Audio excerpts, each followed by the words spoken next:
Smile Dog is known as one of the most cursed images on the internet. Today we're going to be doing a little bit of a deep dive into the origin stories of Smile Dog, finding out where it actually came from, who created it, and of course if this image is actually cursed. Smile Dog was first posted to the X4chan board in early 2010. The story behind Smile Dog goes like this. Once the image has been sent to you and you open it, you automatically get a certain urge that you need to send it to more people. According to people who have actually been cursed by this image, you have around 24 hours to send the image or the dog will show up in your dreams, more or less acting like a sleep paralysis demon. And as you're there laying paralyzed, it'll walk up to you, whispering and saying, "Spread the image, spread the image." This will unfortunately continue happening to you every night until you of course spread the image. At least that's what people are saying. Now me, man, listen, if something said, hey, you gotta send it to everybody I know is sorry, get away from me. I'm not trying to get no sleep paralysis. I'm not trying to have none of that happen to me. People who have also seen this original image say that they've experienced a ton of anxiety and extreme amounts of dread when first seeing this image. And as I said before, of course, if they're not sending the image, chronic nightmares every single night.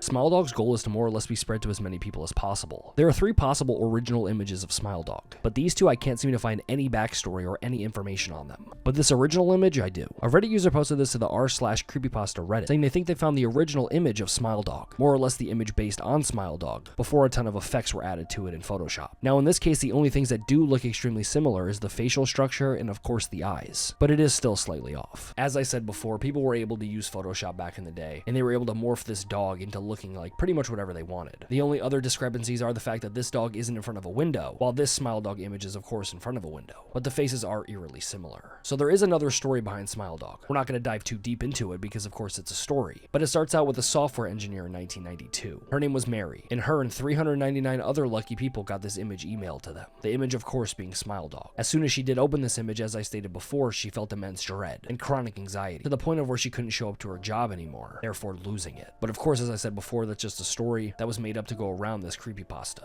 Now in my opinion, obviously I do not think this image is cursed. I don't think there's anything wrong with this image. I think it was just a really cool creepypasta from back in the day, around 2010, 2011. When you're a little bit of a younger kid, you see this image, you're like, oh my god, that's so scary. I gotta send it to as many people as possible. When you get those really, really long texts, those, you need to send this to 15 people or X, Y, and Z will die. You remember those text messages? Those were like, I don't know, 2012, 2013. I was young, so I don't quite remember, but I remember getting those. So that's pretty much the more or less the same thing having to do with Smile Dog, except at an earlier date, back in 2010. But that is more or less the origin story behind Smile Dog. As I said, there is a little bit of a longer story having to do with Mary and all of these other people, but it's just kind of, it's lore. It's not like an actual backstory. Unfortunately, there isn't an original creator of the Smile Dog image. A few people have came out saying that they made this image, but they have really little to no proof. So the person who originally created this image still has yet to come forward after so many years of it being pretty much just internet history. But that is more or less the deep dive into Smile Dog and the backstory explained. As I said before, I didn't tell the whole Mary story because it's extremely long and kind of drawn out, and I gave you pretty much all the pieces that you needed to know about Smile Dog when it comes to that little bit of a lore story. But if you enjoyed the video at any capacity, slap a like on it and comment down below what creepypasta you want me to explain next. With all of that being said, my name is Chris, and of course I will catch you guys on the next one.